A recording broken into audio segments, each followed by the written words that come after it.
Baik, bagi merumuskan pembunuhan Agung UMNO 2021 di talian ketika ini ialah Dr. Muhammad Taufik Yaakob. Beliau merupakan penganalisis politik yang juga pensyarah kanan Universiti Melaya.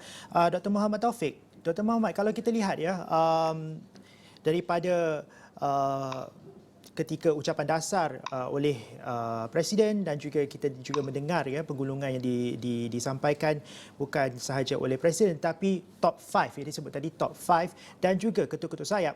Bagaimana kita nak memahamkan apa sebenarnya yang sedang berlaku ketika ini? Kerana apa? Rasa agak bingung kerana ketika pada awal Perhimpunan Agung UMNO bermula, iaitu mungkin saya boleh katakan ketika ucapan dasar, nadanya agak garang, agak berbeza dengan nada yang saya dengar pada petang tadi. Dok. Ya, terima kasih Syafizan. Saya lihat sebenarnya Perhimpunan Agung UMNO kali ini ialah perhimpunan untuk menekan Perdana Menteri untuk membubarkan Parlimen.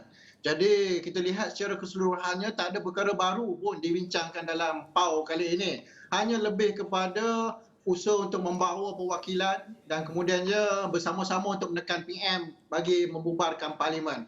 Dan kita lihat ada perubahan nada seperti yang disebut Syafizan itu mungkin disebabkan oleh kita lihat Perdana Menteri daripada awal telah mengumumkan pengeluaran kilang WSP, kemudiannya kita lihat PM juga tidak menunjukkan bahawa ada sebarang jurang antara beliau dengan kepimpinan UMNO. Namun secara jelasnya kita lihat ada usaha-usaha untuk menekan PM bagi membubarkan Parlimen, kemudiannya melaksanakan PRU 15 dalam tempoh yang terdekat. Dan ada dua kelompok yang jelas dalam UMNO ini, iaitu bersama Presiden dan yang kedua itu bersama dengan Perdana Menteri. Sebab itulah kita lihat sebenarnya ada suara-suara yang berbeza dalam kalangan pemimpin-pemimpin yang cenderung kepada Perdana Menteri dan kemudiannya pemimpin-pemimpin yang bersama dengan Presiden Parti itu menerusi ucapan-ucapan yang kita dapat cerap daripada kata-kata, daripada perkataan ataupun ayat-ayat yang disampaikan oleh perwakilan dan pemimpin-pemimpin UMNO sama ada dalam sidang Perhimpunan Agung UMNO ataupun di luar Dewan itu menerusi kenyataan-kenyataan media. Itu jelas kita tidak boleh lagi hidup dalam kewayangan ataupun hidup berpura-pura bahawa UMNO tidak ada dua kumpulan ataupun parti yang berbeza. Ini masih lagi wujud dalam UMNO tetapi kita lihat masing-masing cuba untuk menyembunyikan, berselindung antara satu sama lain bahawa mereka tidak ada masalah penipuan. Kerana kita sebagai pemerhati kepada parti-parti politik dan proses perkembangan parti politik yang ada di negara kita hari ini, saya lihat sebenarnya memang UMNO ada keadaan tersebut. Uh, kita tahu bahawa Perdana Menteri selaku Naib Presiden UMNO sudah pun beri janji mengenai tarikh pilihan raya atau pembubaran Parlimen di mana akan duduk berbincang bersama dengan kepimpinan tertinggi, top 5 disebut tadi oleh Perdana Menteri. Kemudian disambut pula oleh Timbalan Presiden dan seterusnya disambut oleh Presiden. Adakah apa yang kita saksikan tadi ya, ketiga-tiga ucapan itu tadi sudah dalam erti kata lain berupaya untuk mewujudkan setidak-tidaknya rekonsiliasi dalam kepimpinan tertinggi di UMNO ini. Saya cuba untuk orang kata saya cuba untuk menggambarkan bahawa pada penghujung Perhimpunan Agung UMNO 2021 ini, apabila petang ini berakhir, maka UMNO itu setidak-tidaknya mempunyai satu misi dan juga satu visi, setidak-tidaknya bersatu pada dalam satu hal.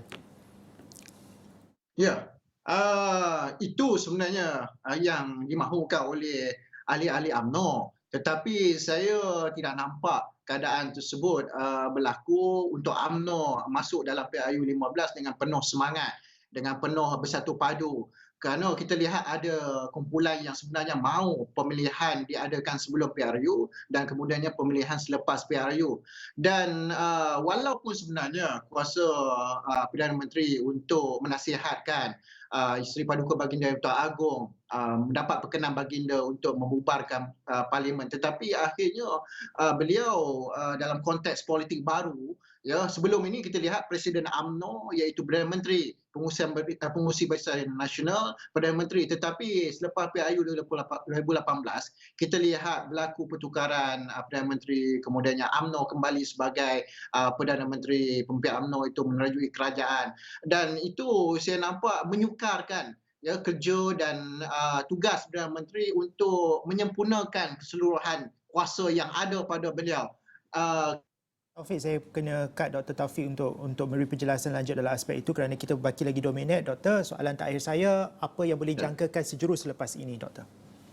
Ya, saya tak nampak satu kuasa yang betul-betul kuat dimiliki oleh Perdana Menteri mewakili suara UMNO. Kerana kita lihat beliau akhirnya dikawal oleh pemimpin-pemimpin tinggi dalam UMNO untuk menentukan bila tarikh pembubaran parlimen dan bila pilihan raya. Inilah yang saya nampak sekarang, inilah kesukaran yang dihadapi oleh beliau sebagai Perdana Menteri. Namun mau tidak mau akhirnya keputusan parti perlu diangkat bersama dengan keputusan Perdana Menteri dan saya lihat ini merupakan satu liku-liku politik yang sukar kepada perjalanan politik Perdana Menteri Datuk Seri Ismail Sabri.